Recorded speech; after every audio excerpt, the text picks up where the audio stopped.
Hello friends, welcome to Knowledge Stairs. The topic for today's discussion is research design. चलिए शुरू करते हैं, लेकिन उससे पहले अगर आपने अब तक नॉलेज स्टेयर्स को सब्सक्राइब नहीं किया है तो सब्सक्राइब कर लें और साथ ही लगे बेल आइकन को भी प्रेस कर दें ताकि जब भी मैं कोई नया वीडियो अपलोड करूं आपको उसको नोटिफिकेशन फॉलो मिले।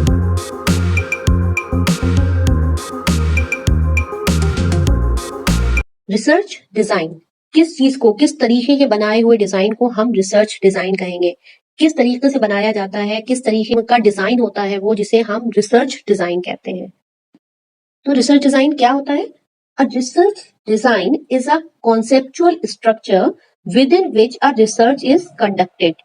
ये क्या होता है? एक स्ट्रक्चर होता है, एक तरीका होता है जिसके अंतर्गत हमारी रिसर्च की जाती है, हम अपनी रिसर्च कंडक्ट करते हैं। It constitutes a blueprint. Blueprint क्या चीज होती है? ब्लूप्रिंट कहते हैं एक ऐसे डिजाइन को, एक पैटर्न को जिसे हम फॉलो करते हैं आगे आने वाले काम में। तो blueprint it's a guide for making something. Blueprint, इसको नाम कहां से पड़ा ब्लूप्रिंट का? आर्किटेक्चर्स जो होते हैं अपनी डिजाइन जो करते हैं, वो घर का, बिल्डिंग्स का, किसी भी चीज का जो नक्शा बनाते हैं, वो जो इंक यूज करते हैं प्रिंट निकालने में वो ब्लू कलर यूज करते हैं। ब्लू कलर की लाइंस वो ड्रॉ करते हैं for making a constructional drawings. तो वहां से इस ब्लूप्रिंट का नाम पड़ा। वहां पर भी मकसद यही था ब्लूप्रिंट का कि ऐसे ये चीज, ये जो उन्होंने नक्शा बनाया है, इस तरीके से कंस्ट्रक्शन होगा, इस तरीके से घर या बिल्डिंग या जो भी चीज उन्होंने बनाई है वो इस तरीके से बनाई जाएगी। तो वहीं से ब्लूप्रिंट का नाम पड़ गया है। तो हम रिसर्च डिजाइन को भी क्या कहते हैं? It's a blueprint for our research. Blueprint यानी कि हमें ये बताता है कि हमारी रिसर्च हम किस तरीके से करेंगे। तो it constitute the blueprint for the collection, measurement and analysis of data.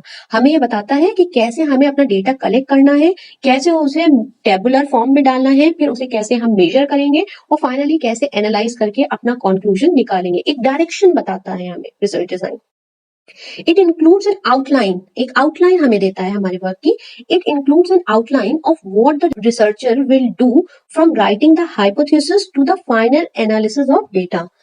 हमारी पहली स्टेप से लेके लास्ट स्टेप तक हम क्या काम करेंगे, कैसे करेंगे, हमें क्या क्या करना है, उसका जो एक नक्शा हम बनाते हैं, उसका जो एक तरीका, उसको काम करने का जो एक तरीका, अपनी एक आउटलाइन तैयार करते हैं, जो एक डिजाइन बनाते हैं काम करने का, उसे हम रिसर्च डिजाइन कहते हैं। Research design actually does not tell us precisely regarding what to do. वो हमें ये नहीं बताता कि हमें करना क्या है। ये तो हमें पता चल गया जब हमने अपनी प्रॉब्लम आइडेंटिफाई की, हमें उसी वक्त पता चल गया कि हमें करना क्या है। लेकिन ये बताता क्या है? It suggest us how to do. अब हमें ये तो पता चल गया था प्रॉब्लम डिसाइड करते वक्त कि हमें करना क्या है। डिजाइन हमें बताता है कि हमें उस चीज को कैसे करना है and what should be the flow of activities, और हमारी एक्टिविटीज का फ्लो क्या होगा, यानी कि हम जो काम करने जा रहे हैं, जो हम अपना रिसर्च करने जा रहे हैं, उसका तरीका क्या होगा, स्टेप्स क्या होंगे, वो सीक्वेंशियल स्टेप्स क्या होंगे, वो हमारा जो नक्शा होगा, वो जो हमारा डिजाइन होगा, उसी को हम रिसर्च डिजाइन कहते हैं। दो इट्स अ फ्रेमवर्क और set of action plan, it can not be rigid. ये भले हमारा एक एक्शन प्लान हो लेकिन ये रिजिड नहीं होता, ये हम अपने हिसाब से चेंज कर सकते हैं। अगर हमें काम करते वक्त लगता है कि हमें कोई चीज पहले और कोई चीज बाद में हम कर सकते हैं, या हम थोड़ी बहुत चेंजेस करना चाहते हैं, तो हम रिसर्च डिजाइन में काम करने के साथ साथ वो चीजें अपनी सहूलत के हिसाब से चेंज कर सकते हैं। It is always open for necessary amendments. हमेशा ये खुला रहता है अमेंडमेंट्स के लिए during the course of action. ये नहीं है कि ये रिजिड नहीं होता, ये इतना स्ट्रिक्ट नहीं होता कि हमें यही चीज फॉलो करनी है। ठीक है, हम रिसर्च करने जा रहे हैं, बहुत सारी चीजें हमें रिसर्च करने से पहले नहीं पता होती, हमने एक डिजाइन बना लिया, हमने एक स्टेप बाय स्टेप प्रोसीजर बना लिया कि हमें ये फॉलो करना है। लेकिन जब हम रिसर्च करने गए, फील्ड में उतरे, हमने काम करना शुरू किया, तो हमें लगा कि हम थोड़ा सा अपना प्रोसेस चेंज कर सकते हैं, हम अपना काम करने का तरीका चेंज कर सकते हैं, तो हम अपनी डिजाइन में चेंजेस ला सकते हैं। ये इतना रिजिड नहीं होता कि हम इसमें एक बार बन गया तो हम इसमें चेंजेस नहीं कर सकते, हम इसमें जब चाहें फौरन उसमें चेंज करके अपना प्लान ऑफ एक्शन चेंज कर सकते हैं। So it is always open for necessary amendments. Now what are the elements of research design? क्या क्या चीजें होती हैं रिसर्च डिजाइन में, क्या क्या चीजें हम इंक्लूड करते हैं, क्या क्या लिखते हैं? सबसे पहली चीज, what the study is about. सबसे पहले हमारे माइंड में क्लियर होना चाहिए कि हमारी स्टडी क्या है, हम किस चीज के बारे में स्टडी करने जा रहे हैं। ये चीज हमारे माइंड में बहुत ज्यादा क्लियर होनी चाहिए। Then why the study is being made, और फिर हम ये जो स्टडी कर रहे हैं ये क्यों कर रहे हैं, ये भी हमारे दिमाग में उतना ही साफ और उतना ही क्लियर होना चाहिए। Why we are doing such a study, हम ये जो स्टडी कर रहे हैं इसके पीछे हमारा मकसद क्या है, तभी तो हम डिजाइन बना पाएंगे। हम क्या करने जा रहे हैं और क्यों करने जा रहे हैं, जब ये दोनों क्वेश्चन हमारे दिमाग में बिल्कुल प्रॉपर तरीके से क्लियर होंगे तभी हम आगे एक्शन प्लान सेट कर सकते हैं। Now where will the study be carried out, अब हम सेट करेंगे कि हमारी स्टडी कहाँ पर की जाएगी। सपोज हम जो है शॉपकीपर्स के ऊपर स्टडी कर रहे हैं, तो हम ये डिसाइड करेंगे कि कहाँ के शॉपकीपर्स, सपोज हम दिल्ली के शॉपकीपर्स के ऊपर स्टडी करने जा रहे हैं, तो दिल्ली के कहाँ के शॉपकीपर्स हम लेंगे, सरोजनी नगर के लेंगे, लाजपत नगर के लेंगे, पालिका बाजार के लेंगे, कनॉट प्लेस के लेंगे, कहाँ के शॉपकीपर्स को हमें स्टडी करना है, एरिया क्या है। सबसे पहले तो हम ये देखेंगे कि वो कौन कौन से एरियाज हैं जहां पर हमें स्टडी करनी है अपनी। Then what type of data is required, कौन सा टाइप का डेटा हमारा रिक्वायर्ड है, क्वांटिटेटिव या क्वालिटेटिव। क्वांटिटेटिव डेटा कहलाता है जब हम कोई डेटा नंबर्स में कलेक्ट करते हैं तो उसे हम क्वांटिटेटिव डेटा कहते हैं। और अगर हम किसी के सामने वाले के आइडियाज या ओपिनियंस जानते हैं तो उस तरीके का डेटा जब हम कैलकुलेट करते हैं तो वो क्वालिटेटिव डेटा कहलाता है। क्वांटिटेटिव एंड क्वालिटेटिव पर मैंने एक अलग वीडियो बनाया है, आप लोग प्लेलिस्ट से चेक कर सकते हैं। तो हम ये ध्यान रखना पड़ता है हमें, क्योंकि क्वांटिटेटिव टाइप के जब हम डेटा कलेक्ट करते हैं तो हमारा क्वेश्चन ये अलग तरीके का होता है। जब हमको क्वालिटेटिव टाइप का डेटा कलेक्ट करना होता है तो हमारा एक्शन प्लान दूसरे तरीके का होता है और हमारा क्वेश्चन दूसरे तरीके का होता है। तो ये चीजें हमारे माइंड में बहुत क्लियर होनी चाहिए कि हम किस टाइप का डेटा कलेक्ट करने जा रहे हैं।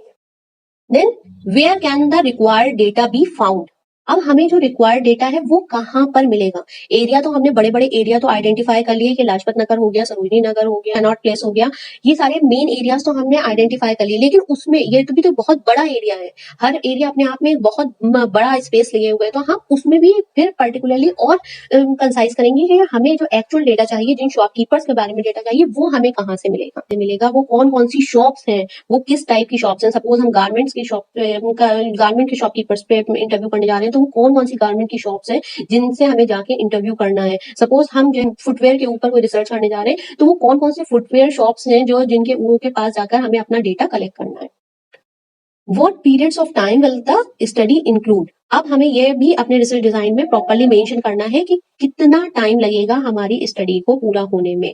सपोज हम मैं एक रफ आइडिया अपना हमेशा बना के चलते हैं कि हमें इतने इंटरव्यूज करने हैं तो ये हम इतने दिन में कंप्लीट कर लेंगे। सपोज हमें 30 इंटरव्यूज करने हैं तो हम ये मान के चलें कि पर डे अगर हम 3 इंटरव्यूज करते हैं तो इस हिसाब से हमारा टाइम ड्यूरेशन 10 दिन होगा। 10 दिन में हमारा पूरा डेटा कलेक्ट हो जाएगा। सपोज हमें जो है 100 इंटरव्यूज करने हैं और हम ये मान के चलते हैं कि हम पर डे 5 इंटरव्यूज कर पाएंगे, तो हम इस हिसाब से अपना टाइम बताएंगे कि 20 दिन में जाके हमारा पूरा डेटा कलेक्ट हो जाएगा। तो ये चीज हमारे दिमाग में बहुत क्लियर होनी चाहिए कि पर डे हम कितना काम करेंगे, कितना डेटा पर डे कलेक्ट कर पाएंगे, और फिर हमारा टाइम ड्यूरेशन कितना होना चाहिए डेटा कलेक्शन का। उसके बाद टेबुलेशन और उसके बाद एनालिसिस वो अलग टाइम मांगता है। तो ये सब चीजें हमारे मेंशन करते हैं कि हमारा कलेक्शन में कितना टाइम जाएगा, फिर टेबुलेशन में कितना टाइम जाएगा, फिर एनालिसिस में कितना टाइम जाएगा। Then what will be the sample design, sample design means कितने लोगों को हमें इंटरव्यू करना है, कितना सैंपल हमें कलेक्ट करना है। हमें 30 लोगों का सैंपल कलेक्ट करना है, 40 का करना है, 100 का करना है, 200 का करना है, 400 का करना है। तो सैंपल डिजाइन क्या होगा, कितने लोगों को हम इंटरव्यू करेंगे, कितने लोगों का डेटा हम कलेक्ट करेंगे। सैंपल डिजाइन भी हम अपने रिसर्च डिजाइन में मेंशन करते हैं। What techniques of data collection will be used, data tag collection की टेक्निक्स क्या होंगी जो हम यूज करेंगे, वो कौन कौन सी टेक्निक्स है डेटा कलेक्शन की जो हम यूज करेंगे। अब डेटा किस किस तरीके से कलेक्ट किया जा सकता है, हम खुद जाके क्वेश्चनेयर भरवाएं, हम ईमेल के थ्रू क्वेश्चनेयर सेंड कर दें, हम पोस्ट के थ्रू क्वेश्चनेयर सेंड कर दें, हम उनसे सीधे जाके इंटरव्यू लें, हम फोन पर उनसे इंटरव्यू ले लें, फोन पर उनसे क्वेश्चन पूछ के अपना क्वेश्चनेयर भरवा सकते हैं। ये सब तरीके होते हैं, या हमने अपनी रियल लाइफ में देखे भी होंगे। कई बार जैसे हम सर्विसिंग कराते हैं अपनी गाड़ी की, फौरन हमारे पास एक फोन आता है और वो हमसे बहुत सारे क्वेश्चन पूछते हैं कि आप सर्विसिंग को कितना नंबर देंगे, उसकी क्लीनिंग पे कितना नंबर देंगे, वहां पर आप बैठे तो वहां पर आपको वेटिंग एरिया को कितना नंबर देंगे, आप वहां के जो वर्कर्स को कितना नंबर देंगे, वहां के इन्वायरमेंट को कितना नंबर देंगे। इस तरीके से बहुत सारे क्वेश्चन है। ये भी एक तरीके का डेटा कलेक्शन है। ये डेटा कलेक्शन कहाँ से हो रहा है, हमसे फोन के थ्रू हो रहा है, या ईमेल पे। हम लोग देखते हैं आए दिन हमारे ईमेल पे कुछ सर्वे आते हैं, उसमें होता है कि आप भर के भेजिए, उसमें कुछ पॉइंट्स दीजिए।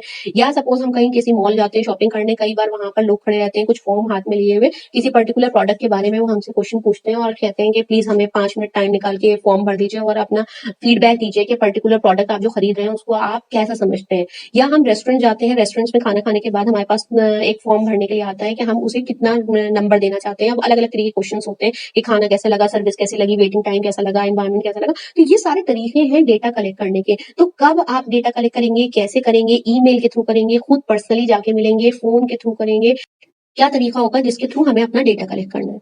Then how will data be analysed, उसके बाद हमें ये भी प्रॉपर हम रिसर्च डिजाइन में डालेंगे कि हमारा एक बार डेटा कलेक्ट हो गया, उसके बाद उसे हमें कैसे टेबुलर फॉर्म में डालना है, उसके बाद हमें उसे कैसे एनालाइज करना है, कौन कौन से स्टैटिस्टिकल टूल हमें उसमें लगाने हैं, कौन से स्टैटिस्टिकल टूल वहां पर अप्लाई किया जाएगा, और हम मीन निकालना है, मीडियन निकालना है, मोड निकालना है, कोरिलेशन निकालना है, रिग्रेशन निकालना है, हम क्या निकालना चाह रहे हैं, हम काई स्क्वायर निकालना है, हम क्या चीज निकालना चाह रहे हैं, क्या बताना चाह रहे हैं। तो कौन सा स्टैटिस्टिकल टूल हम वहां पर अपनी रिसर्च में after the collection of data हम क्या स्टैटिस्टिकल टूल वहां पे लगाने वाले हैं वो हम वहां पे बताएंगे। And in what style will the report be prepared, and finally हम ये बताएंगे कि हमारी रिपोर्ट कैसे प्रिपेयर की जाएगी। रिपोर्ट प्रिपरेशन का एक प्रॉपर तरीका होता है कि रिपोर्ट को कैसे हमें प्रिपेयर करना है। रिपोर्ट प्रिपरेशन का एक बहुत प्रॉपर तरीका होता है। प्रिलिमिनरी पेजेस में क्या लिखेंगे, मेन टेक्स्ट में क्या लिखेंगे, एंड मैटर क्या होगा, आप डेटा कैसे शो करेंगे, एनालाइज जो किया है वो क्या शो करेंगे, आपने फर्स्ट स्टेप से लेके लास्ट स्टेप तक जो कुछ भी किया है वो सब चीजें आपको अपनी रिपोर्ट में मेंशन करनी होती हैं। कैसे आप गए, कहाँ से आपने डेटा कलेक्ट किया, कितने लोगों से मिले, उन्होंने क्या बताया, फिर आपने कैसे डेटा कलेक्ट किया, उसे आपने कैसे एनालाइज किया, क्या कंक्लूजन निकाला, अब आप क्या बताना चाह रहे हैं। तो सब कुछ पूरा एक लेआउट होता है, एक तरीका होता है कि रिपोर्ट को कैसे हमें प्रेजेंट करना है। तो रिपोर्ट राइटिंग पर भी मैंने एक अलग वीडियो बनाया है, वो आप प्लेलिस्ट से चेक कर सकते हैं। तो ये क्या स्टाइल होगा रिपोर्ट बनाने का, वो स्टाइल भी हम अपने रिसर्च डिजाइन में मेंशन करेंगे। Then what are the features of a good research design. एक अच्छे रिसर्च डिजाइन की फीचर्स क्या होती हैं। सबसे पहले the nature of the problem to be studied. सबसे पहली बात ये हमारे दिमाग में बहुत क्लियर होना चाहिए जब हम रिसर्च डिजाइन बना रहे हैं कि वो कौन सी प्रॉब्लम है, वो किस तरीके की प्रॉब्लम है जिसके बारे में हम रिसर्च करने जा रहे हैं। तो रिसर्च डिजाइन का हमारा नेचर क्या है, हम कौन सी रिसर्च के कौन से टाइप की रिसर्च करने जा रहे हैं, उसका क्या नेचर है, ये चीज हमारे दिमाग में सबसे पहले बहुत अच्छे से क्लियर होनी चाहिए। Second, the objectives of the problems to be studied. अब वो कौन से ऑब्जेक्टिव्स हैं, वो गोल्स क्या हैं हमारे जिनको हमें अचीव करना है। क्या ऑब्जेक्टिव्स हैं, हमने रिसर्च प्रॉब्लम सिलेक्ट कर ली, वो क्या ऑब्जेक्टिव्स हैं जिन्हें हमें अचीव करना है अपनी रिसर्च करके, वो कौन से गोल्स हैं, टारगेट्स हैं जो हमें अपने अचीव करने हैं। तो वो चीज हमारे दिमाग में बहुत क्लियर होनी चाहिए रिसर्च डिजाइन बनाते हुए। Third, the availability of time and money for the research work. हमारे रिसर्च में कितना टाइम लगने वाला है, हम कितने टाइम फ्रेमवर्क में अपनी रिसर्च पूरी कर लेंगे, कि हमारे डेटा कलेक्शन में कितना टाइम लगेगा, फिर उसको टेबुलेशन में कितना टाइम लगेगा, फिर एनालाइज करने में कितना टाइम लगेगा, और हमारे पास कितना टाइम है, हमें कितने टाइम पीरियड में रिसर्च पूरी करके देनी है। जब हम किसी फर्म के लिए, किसी बिजनेस के लिए, किसी इंटरप्राइज के लिए या गवर्नमेंट के लिए रिसर्च करते हैं तो हमें एक टाइम बताया जाता है कि हमें इतने टाइम के अंदर अपना रिसर्च पूरी कर देनी है, और कितना मनी इन्वॉल्व होगा। ऑब्वियसली हम यहाँ अपने घर बैठे बैठे तो हमारी रिसर्च होगी नहीं, हम बाहर निकलेंगे, जाएंगे, अलग अलग एरियाज में जाएंगे, लोगों से मिलेंगे, हमारा टाइम भी लगेगा, हमारा पैसा भी लगेगा। तो कितना पैसा और हमारा लगेगा, and that should be economical. हम कितने कम से कम पैसा खर्च करके अपनी रिसर्च को कंप्लीट कर सकते हैं, ये सब चीजें हमें एनालाइज करनी होती हैं, और ये सब चीजें हम मेंशन करते हैं रिसर्च डिजाइन में। Then the means for obtaining information, वो क्या क्या तरीके हमारे पास अवेलेबल है कि जिन तरीकों से हम अपनी इन्फॉर्मेशन कलेक्ट करें। जैसे कि अभी हम लोग पहले भी डिस्कस किया कि हम फोन के थ्रू करेंगे, हम पर्सनली जाके कर सकते हैं, हम ईमेल के थ्रू कर सकते हैं। जब डिस्टेंस बहुत ज्यादा होता है, हम बहुत दूर की रिसर्च होती है, सपोज हम यहाँ इंडिया में बैठे हैं, हमें किसी फॉरेन कंट्री में के बारे में रिसर्च करनी है, तो ज्यादा अच्छा मेथड ये रहता है कि हम ईमेल पे लोगों से फॉर्म भरवाएं और वहां के लोगों से, क्योंकि हमारा बार बार जाना पॉसिबल नहीं है। या हम इंडिया में ही एक कोने में बैठे हुए हैं, नॉर्थ में बैठे हैं, हमें साउथ में रिसर्च करनी है, या हम जो है हमारा डिस्टेंस बहुत ज्यादा, ठीक है हमें जाना तो पड़ेगा ही, जाके लोगों से मिलना पड़ेगा, लेकिन हो सकता है बार बार जाना पॉसिबल ना हो। तो ऐसे टाइम पर, ऐसे सिचुएशन में ईमेल से रिसर्च करना ज्यादा आसान होता है, ईमेल के थ्रू फॉर्म भरवाना ज्यादा आसान होता है। या फिर हम टेलीफोनिक, हम किसी से फोन पे बात करें, उनसे क्वेश्चन पूछते रहे, वो आंसर करते रहे, हम अपना वो चीज नोट डाउन करते रहे। तो मीन्स क्या होगा, हमें खुद जाना होगा, हमें ईमेल के थ्रू करना है, फोन के थ्रू करना है, पर्सनली मिलकर करना है, वो क्या तरीके होंगे जिससे हमें डेटा कलेक्ट करना है। And the ability and skills of the researcher and his staff, सबसे ज्यादा इंपॉर्टेंट यही चीज है। जितना अच्छी हमारी टीम होगी उतना अच्छा हमारा डेटा कलेक्ट होगा।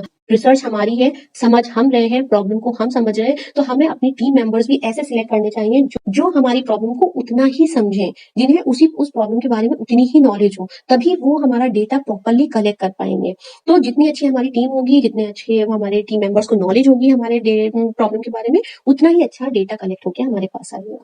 तो जब ये सारी चीजें हमारे साथ प्रॉपर होंगी तो हमारा रिसर्च डिजाइन बहुत अच्छा बनके तैयार होगा, और फाइनली हम अपना एक रिसर्च डिजाइन प्रिपेयर कर पाएंगे।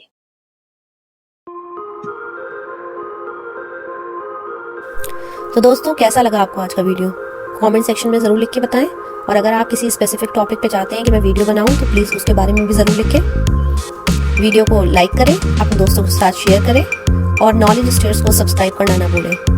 मिलते हैं नेक्स्ट वीडियो में। Till then, goodbye, good luck.